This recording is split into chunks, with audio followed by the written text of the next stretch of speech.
Nope, I still didn't, but We got we're a comment. live. Welcome to the Pod Slamma Jamma podcast. We have a comment right off the bat on YouTube. Derek Cately, go Cougs, beat Oregon State. Kenneth, I said it better myself. Let's hit the intro.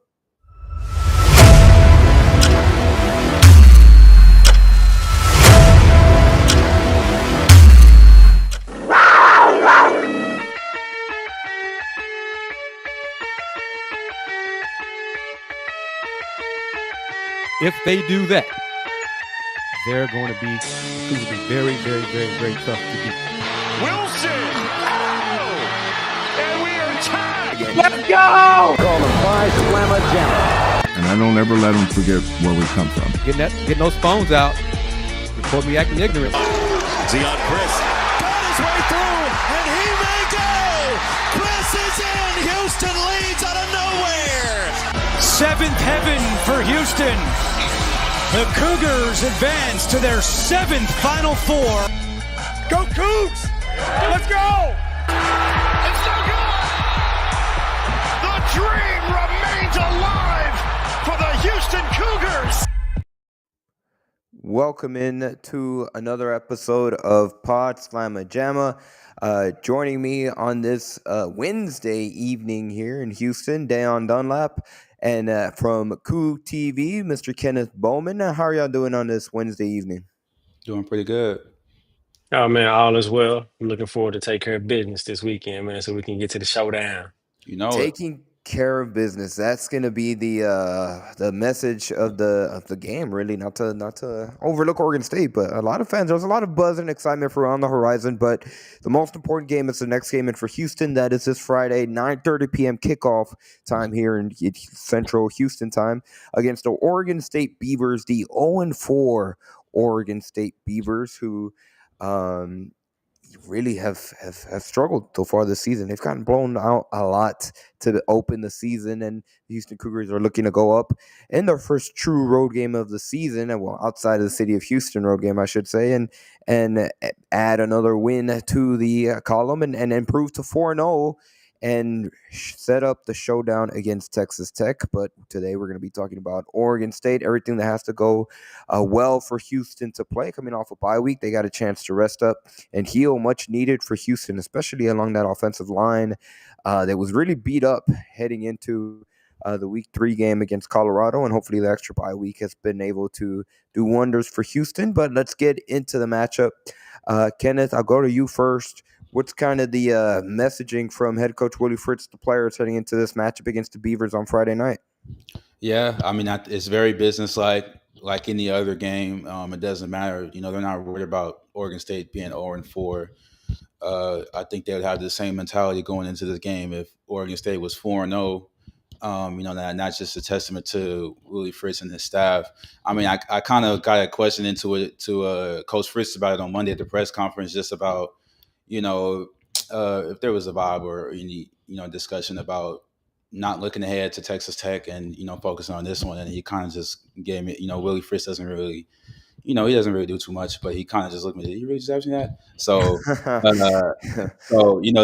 to kind of tell you, where the team is at mentally. And I just expect them to go to Oregon State and act like they want to win a football game. Damn, what's that's good. That's good to hear. I'm glad to hear that. I think it seems like they are very business oriented and focused in on going 1-0 each week. And I'm looking forward to Oregon State has only scored over 2 touchdowns in one game this season. That was against Fresno State.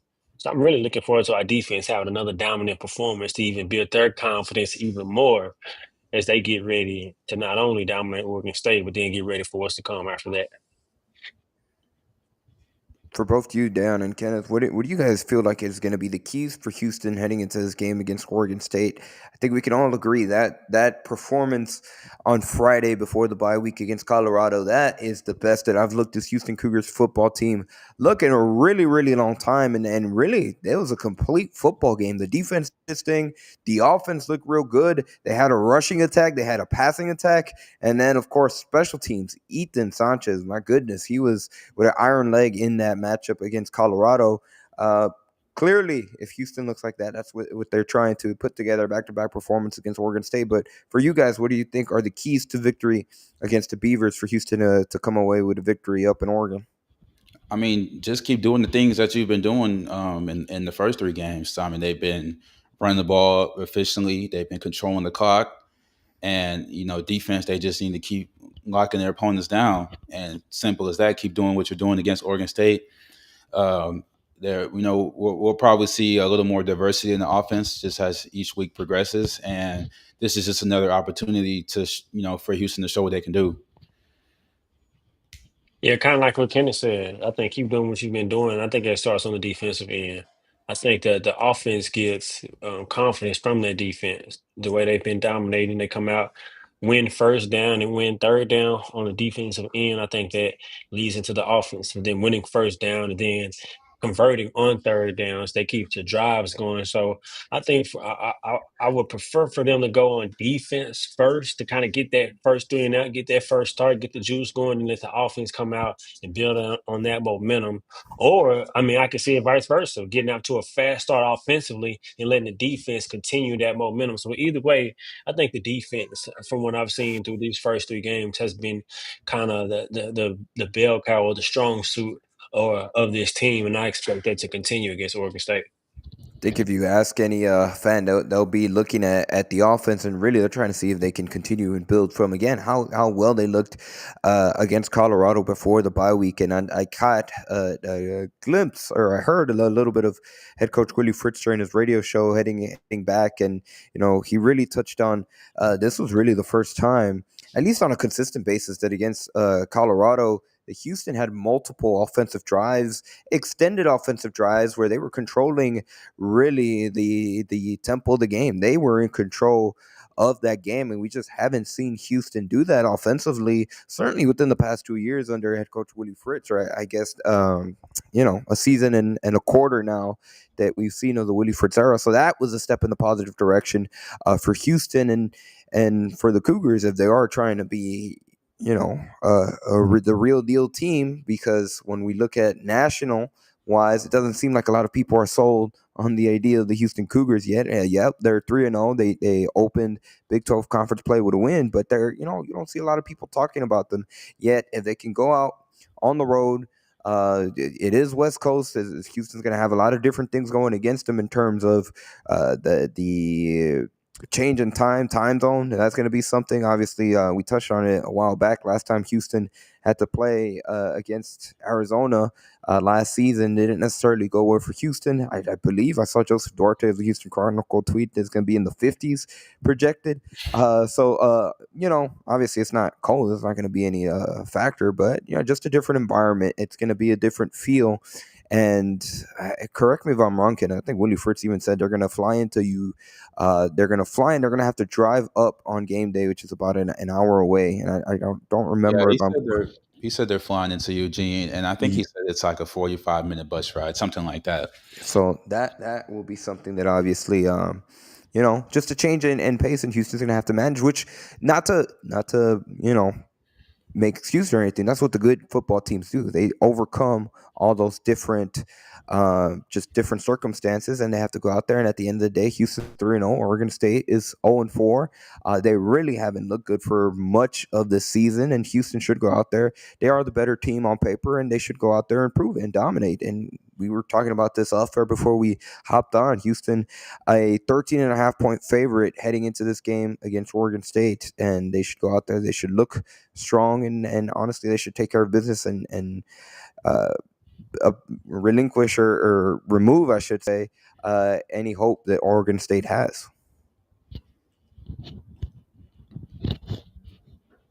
Definitely. And I think that's done on the defensive end. I mean, I know I keep saying that, but I think you can break their will by defensively forcing them three and outs. And of course, offensive capitalize and getting points on the board, or even the defense creating turnovers and getting points on the board themselves. I think that's something that can be done. But I think defensively, the D line has been so dominant. I think, of course, they look like a Big 12 D line. Starting with Allen Edward, looks like he's gonna play on Sundays, no question. And so for Houston, I'm really just excited because in the past, you heard quote unquote letdown games. I Hmm. think this can kind of set the tone for Coach Fritz and staff to really let Coug Nation know that it's a new culture in town. We're gonna come in business, like Kenneth said. He talked about it on the press conference on Monday. Very business oriented, not looking forward, looking to go 1-0 and come out and put the same type of competitive and complete perform. I wouldn't say complete. The type of performance with the type of effort and attention to detail, like they try to do week in and week out. And I expect that on Friday. Yeah, I mean, I think just the goal is to just come in there, be prepared, and if you and honestly, I seen the. I mean, I was at practice on Monday. Austin Armstrong, he was getting on the twos. I'm like, these guys aren't even guaranteed to see the field on Monday. So I mean, on Friday. So that just tells you where the team is at. But yeah, I mean, you go in there, do what you're supposed to do, handle your business, and then you're going to come home 4-0. I think talent wise, I think Houston is excels in the talent over Oregon State. And I mean, just being objective about Oregon State, this team's gotten smashed 4 weeks in a row. I mean, what's keeping it from being the fifth week in a row? Yeah, appreciate that's the mentality you got to have, especially when you look at the past two opponents. Obviously, Oregon, we know what the caliber of program they are, but the week before that they played Texas Tech, who obviously that's Houston's next opponent, and the Red Raiders took care of business. Granted, that was a home game for Texas Tech, but they like you said, they smashed them 45-14. Talking about Houston real quickly, just how well they've done defensively over the course of the first three games. This was on the game notes that they sent out earlier today, I believe. But Houston, 29 points allowed through three games. It's the fifth fewest points allowed in the Give me a program's second. history. And the Cougars themselves on offense have not turned the ball over in the first three games of the season, which is the first time they've done that in program history. And it's the first time they haven't committed a turnover in a three-game span going back to 2011, which obviously we know how high-powered those offenses were for the University of Houston. And obviously Connor Wegman, who we talked about, he's played really well over the course of thinking to the second half against Rice and against Colorado. He looked really, really good, really stellar. He's the first quarterback since De'Ara King to rush for 2 touchdowns and rush for over 80 yards and throw for over 200 passing yards in a game. So again, elite company for Connor Wegman. And again, just to reiterate how that performance against Colorado, that's the best that Houston has looked in a really, really long time. And now they're trying to carry that over and continue to build their momentum. Now, when we look at Oregon State in their perspective, like you mentioned, when it comes to their passing game, they haven't necessarily had a strong passing game so far, and they have a lot of their quarterback, 6 touchdowns, 5 interceptions with Malik Murphy, and that's going to be something that again this secondary is trying to really.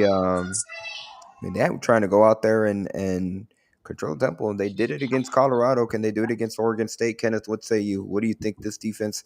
How are they going to attack Oregon State's offense? Yeah, I mean the D line guys, Eddie Walls, Carlos Allen, Trey McCutcheon. I think they're going to try to force a lot of pressure Back here, yeah, yeah. on that quarterback. Make him throw balls that he might not be prepared to throw just off pressure wise, and then even the secondary. Kentrell Webb, Jordan Allen, Will James, Latrell. They've been having Two-way good moving. years. They've been having good years so far. And I mean Malik Murphy, I like Malik. I think Malik Murphy's very talented. He had a good year at Duke last year. He kind of gotten the short end of the stick this year, just in terms of scheduling and the strength of opponents they played. So I mean, his stats: 6 touchdowns, 5 interceptions. That might not tell of a caliber of quarterback he is, but I think Houston's defense has been excelling through their first 3 games, and I expect them to continue that trend and just giving Malik Murphy a hard time, causing turnovers, causing interceptions, and winning that turnover margin, which is one of Willie Fritz's key to the game.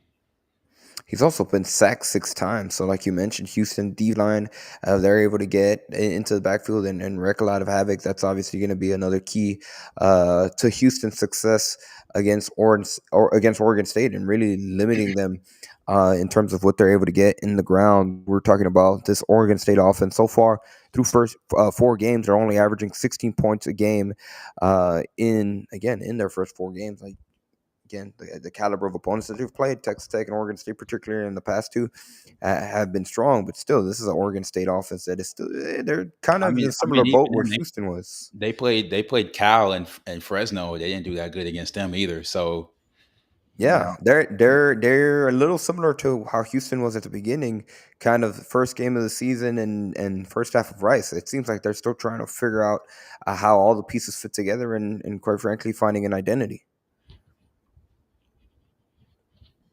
Speaking of identity, I think the offense, I've not spoken about the defense. I think the offense needs to continue to build on what they've done, especially in their last game, open up a little bit more. Had over 100 yards and continue to spread the ball around.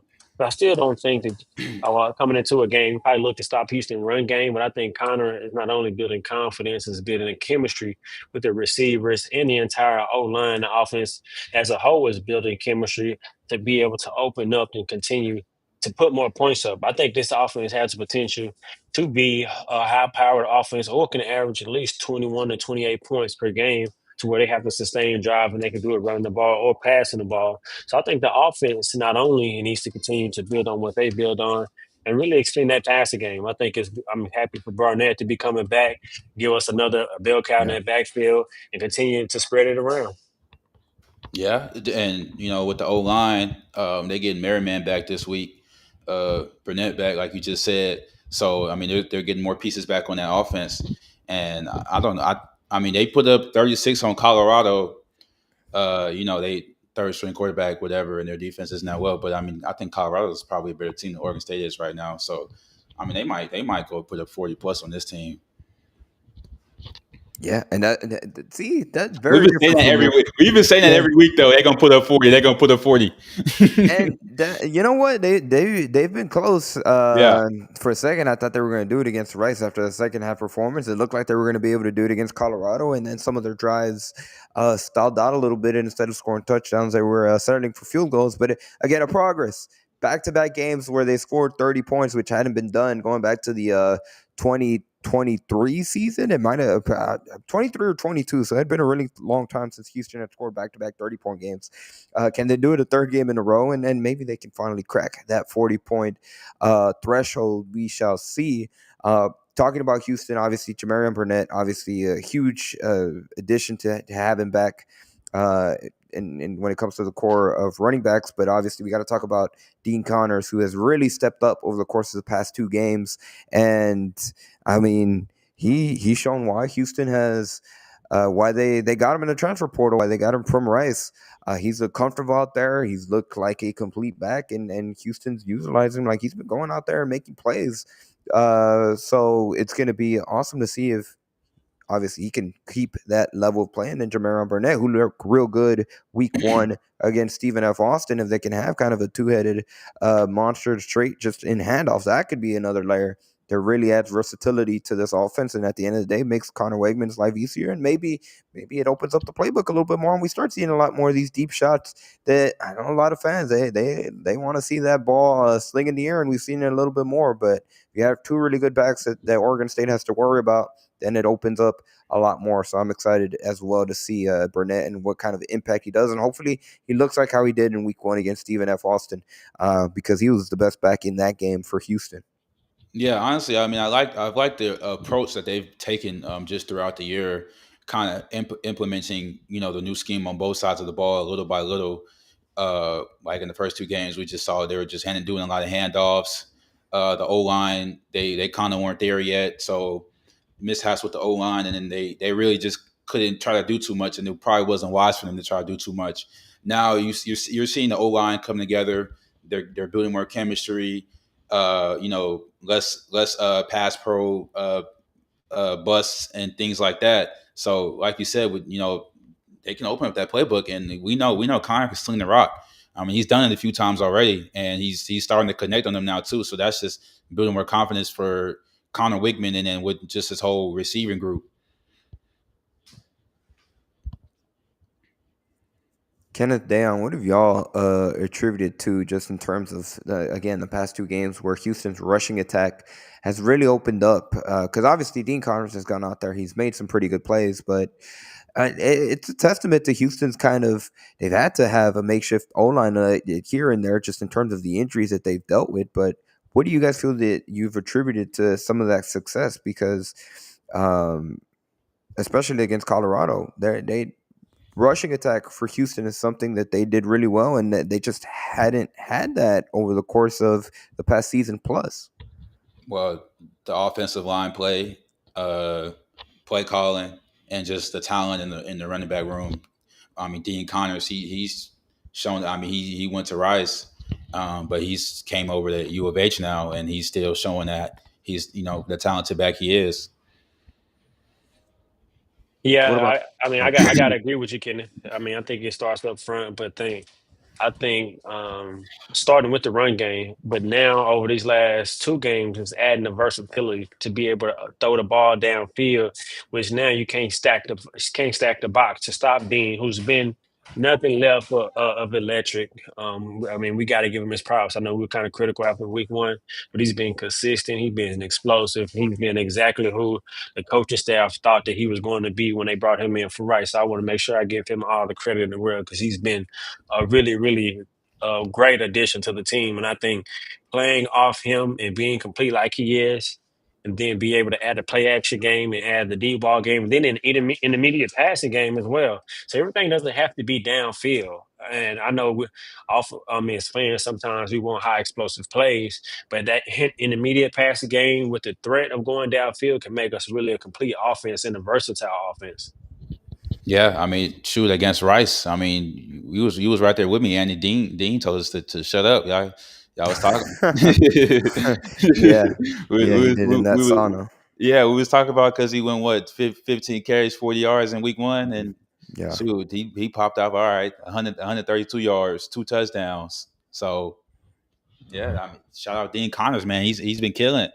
he just had to go back to Rice to maybe find his secret stuff. Those Maybe. Rice fans, the student section of the right, whatever they told him, they really motivated him. He's been on a tear ever since. I don't know. He said they were cheering for him. He said the Ooh. Rice. Yeah, after the game, He he was said like, they had a warm welcome for him, and then I don't know if you caught it. Joseph followed up with him a little after, and then he was like, "Yeah, they might have said stuff here and there that "Oh yeah, I might have missed that we can't say on there, but one." whatever they told him, it's been motivated for him since then. The other thing I do want to add about the rushing attack and Connor Wegman, obviously he's played a big part of it too. He had 83 rushing yards in the win against Colorado, and something I'm gonna toss out to both of y'all just in terms of how really this is something that Houston has been missing the last few years, and when not to go too much in the past, but whenever Houston first got Donovan Smith from Texas Tech, this was something that fans were a little excited about because they just that threat, the dual threat, for the lack of a better word,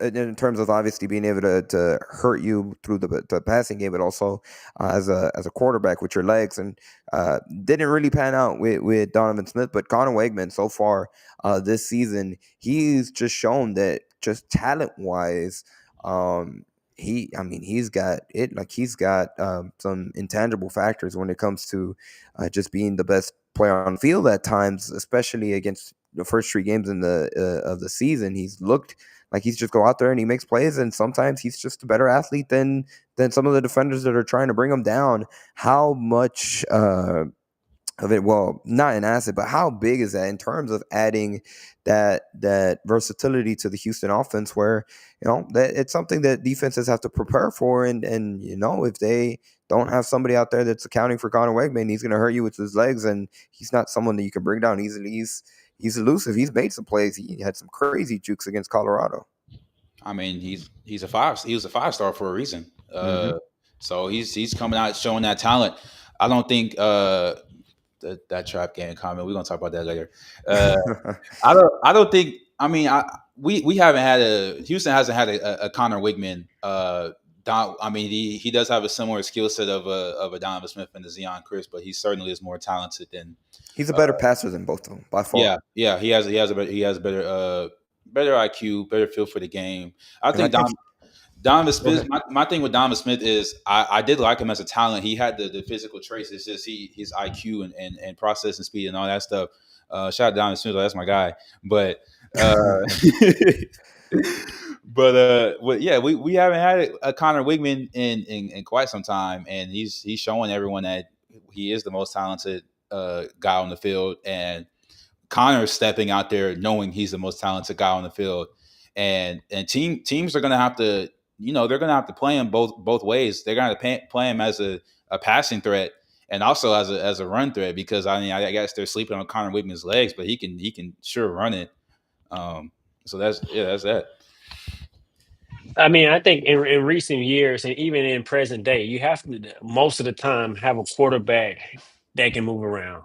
Definitely in present day and this in day and age of football, you got to have a quarterback that can move around. And you think in the most recent years in Houston, I mean, you go from Greg Ward to De'Aaron King to Clayton Tune. All of those quarterbacks were dual threat, can get it done in the air and on the ground. I mean, even before that, what's his name? They played with Bryce. I don't know why his name. I was just thinking about it.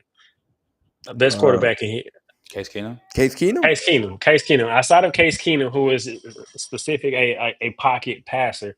Outside of that, I mean, as far as that I can remember, Houston in recent years has had a quarterback that can been a dual threat. That can be a proficient passer. I think Connor's probably the best precision passer that we've had. I would take him just passing wise over the names that I've mentioned as far as Clayton and De'Aaron and even Greg Ward, with the athleticism that he has, with the ability to make you miss and just pull it down and make a play.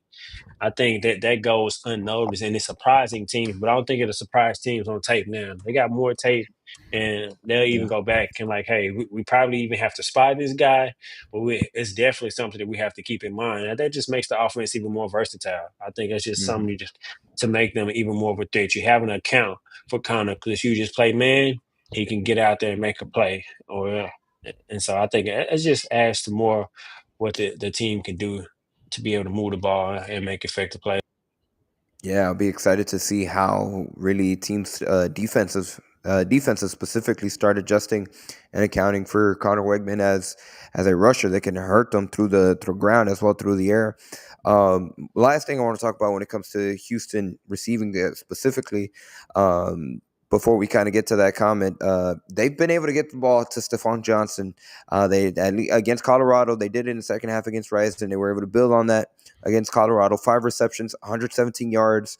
And I remember after the Stephen F. Austin game, and it probably, most definitely, if you would have asked us in the first half of that Rice game, we would have been talking about how it just seemed like this offense, when it comes to receivers, they were really struggling to be able to just create separation and really find weapons outside of Tanner Colziol. But out of the blue now against Colorado, well, not out the blue, but now against Colorado, we have Stephon Johnson, who seems like they've been able to click. They found something where Connor Wegman and Johnson are on the same page, and we're starting to see that explosiveness that we talked about in the preseason before any games began about Stephon Johnson and really the level of talent that he is. But Amari Thomas as well. It seems like they have good chemistry between Connor Wegman and Thomas. The big plays that they've made so far early on this season through 3 games, and obviously, again, number one target for Connor to start the first 3 games, and Tanner Colziol.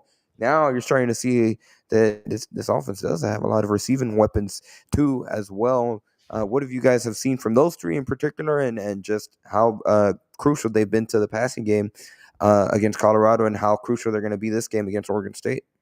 I mean, if the SFA game was like the first action that you've seen of Houston football this year, you probably would have thought like, damn, Houston receivers is looking kind of sorry. But I mean, watching them all camp and just knowing the names that they have, like Stephon Johnson, Tanner Kojo, Omari Thomas, Kobe Young, Devin Williams, Harry Broussard, Makai Muse, all those guys. They have a lot of talent in that receiver room.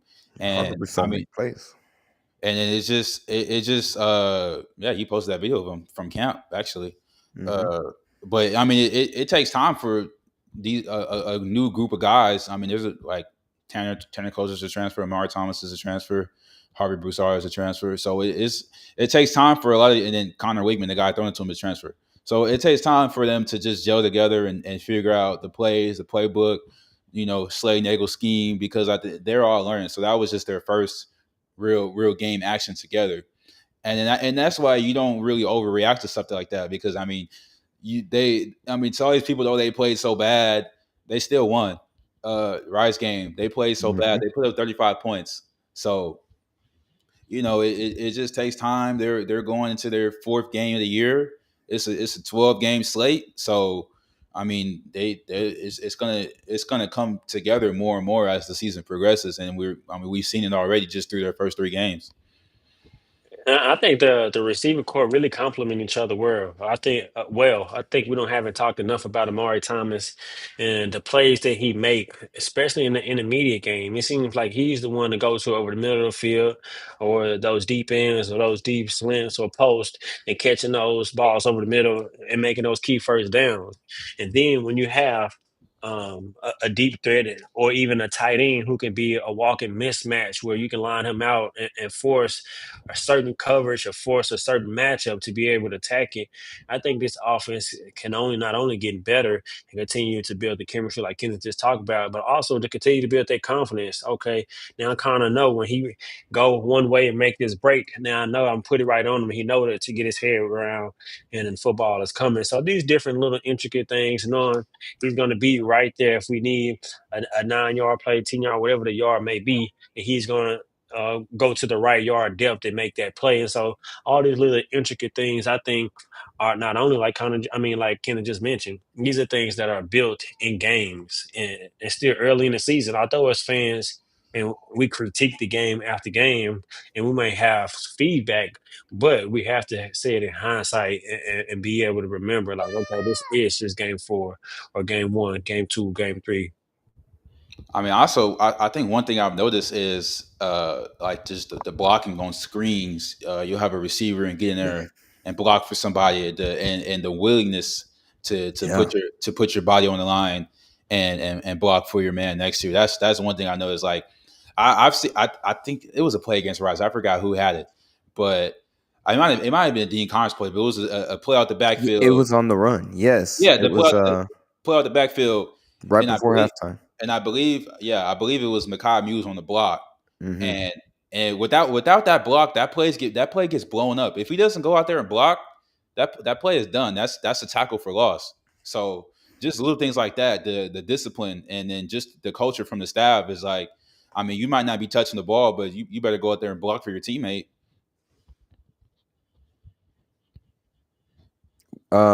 Yeah, most definitely. I couldn't have said it better myself. Now, looking into this comment, we got to get to it, Kenneth. I know you feel strongly, but Mike on YouTube says this feels like a trap game.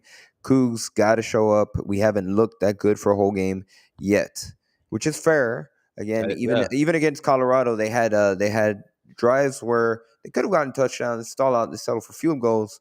And if they are trying to show the country that they aren't pretenders, they're the real deal, they have to take that next step and start finishing these drives with touchdowns instead of field goals. But Kenneth, the floor is yours. What say you about this? Feels like a trap game. I will say Houston has to go out there and win without a doubt to show whatever the world, the nation, whoever's watching that, okay, this Houston team is legit. Because I mean, you could say Houston hasn't really played anybody. They played SFA, FCS team, Rice, and Colorado against a third string quarterback.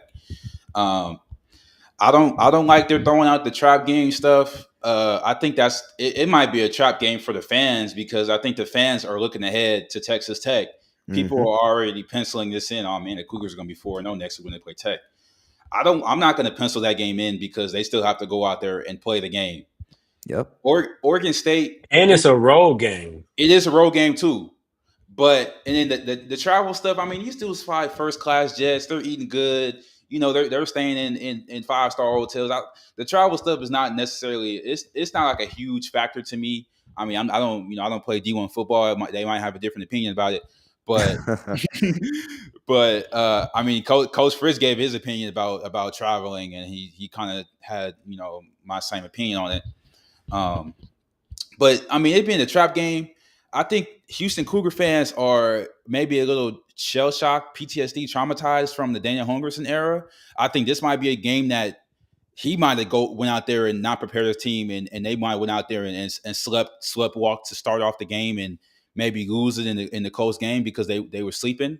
But I mean, this ain't the Daniel Hungerson show. This is the Willie Fritz era of Houston Cougars, and the team is locked in every week, 1-0, and it's 1-0 no matter who they're playing. So I think I would think the team would show up ready to compete, ready to play a football game, act like they want to win a football game. Because I mean, even I watched the first half of that game when they played against Oregon, and I think Oregon slept a little bit at the beginning, and that's Oregon State was able to make some plays a little bit.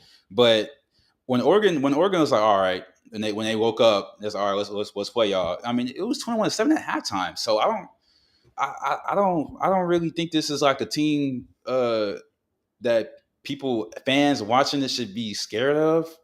They do have, I mean, they have some talent over there. I'm not going to deny that, but I think there should be an appropriate level of concern. I don't want to throw the trap game. It's only a trap game for a team that doesn't prepare well. A team that doesn't prepare, then it's a trap game for them.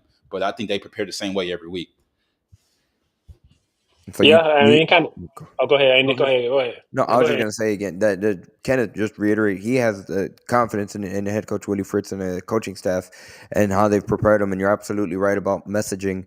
Again, that was something that Fritz said in his radio show just a few hours ago. Just preparation, constant 1-0, and reiterated the messaging about Cougs not beating the Cougs, and they're trying to go out there, come out strong, and again, I think they also have experience from last year where, granted, very, very different team and talent-wise that Houston was a year ago, but they went into Arizona. I believe that was after they had beaten Utah, I believe, or it was, there was a lot of excitement for Houston. I say, okay, maybe we could get another win against Arizona, and then they laid an egg. They had that experience, and I know, very different team, but I think that's going to be a little motivated for the players that are returning on the team. Like, hey, we're not looking ahead at Texas Tech. We got this game against Oregon State, and we got to beat them. And I tend to agree more with you, Ken. I think the head coach, Willie Fritz, and the staff, we have confidence that they have prepared the team the right way. And it's just a different vibe. Like, it's certainly more talented, but that was a bad Utah team, and I didn't even think they were going to win that game. And what was that? They won off of a field goal, right? So. I would say I was a little excited going to the next week, but that kind of brought the team down back to reality. Like, okay, we're not that good, but it's a new year, it's a new era, more talent across the board. I don't expect anything, except a win on Friday night. And it was after the win against Kansas State, so they had just won back-to-back games, and then they led against Arizona. So I agree 100%, Kenneth. I think that they'll learn from that, and I know the coaching staff, most definitely, the messaging has been Oregon State, Oregon State, 1-0.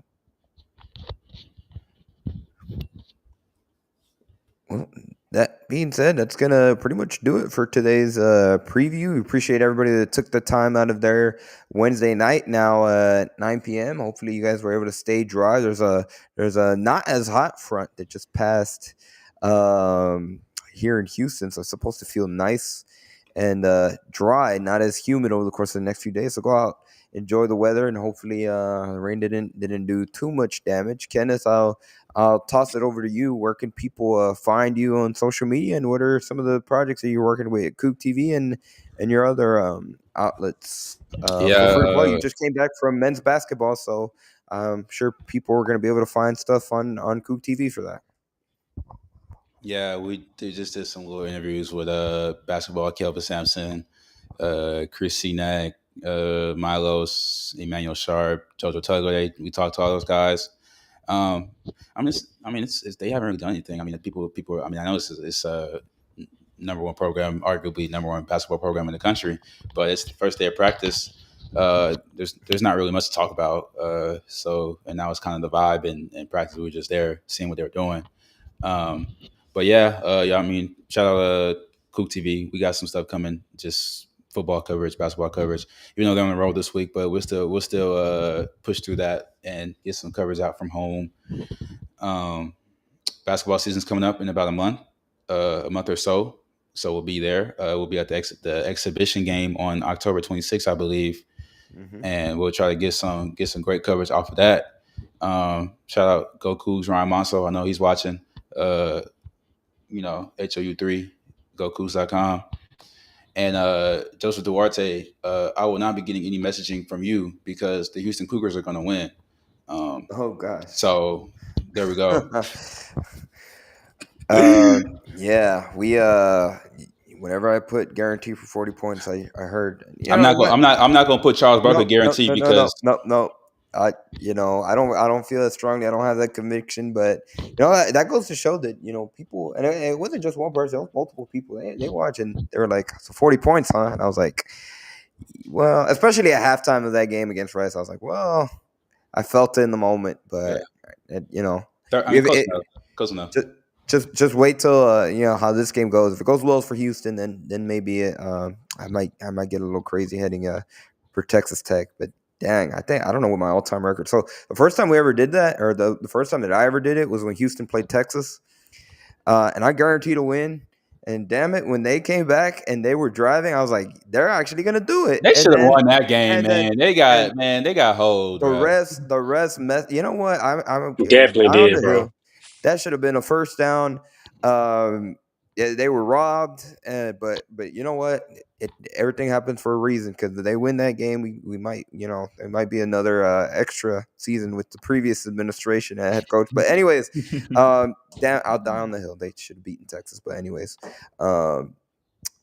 everything happens for a reason. Exactly. Final plugs before I throw it over to Dayon. A big thank you to everybody that took the time to join us. Follow us on X at @PodSlimeAjama, like you see in the ticker below. Instagram and TikTok, Let's Rage Cougs, all lowercase. Houston 3-0 is going to be looking to improve to 4-0 against a winless 0-4 Oregon State team. That game will kick off at 9:30 p.m. Central Time on ESPN. It doesn't hit the same, but I guess technically it's still Pac-12 after dark. Just the Pac 2 currently. Pac 2. They coming back next year though. We're gonna see what the new Pac-12 is looking like. So, but in the meantime, we will have Let's Reach Cougs after dark at hopefully 12:30, but it'll probably be close to 1 in the morning, and we will do it at 1 in the morning. Kenneth, you're still young, but hopefully we might have to take a power nap. And I can't believe I'm saying that. I'm not that old, but I need my power naps now. So you'll be fine, but you might be on some caffeine. The good thing is Saturday, so hopefully we will get to sleep in after a win. Dayon, I'll toss it over to you. Any final thoughts, and where can people find you, sir? Man, I'm really looking forward to this game. I think this can be a statement game on a Friday night, another primetime matchup in a sense. I mean, a lot of eyeballs will be watching on Houston to see what does this team really look like. And it's a lot of times probably the first time people have been able to see this Houston Cougars team. And so why not come out and put a good effort forward, come out, finish the game, win the game, dominate in good fashion, bring all the momentum coming into the following week against that other team from Texas. I mean, we're not even saying their name. We're not even saying their name, man. Against that other team, we owe them big time. We're owing big time, but let's take care of business against Oregon State and then come back and have them icy Houston Blues on, and let's get to work. You can't end anything without saying go Cougars.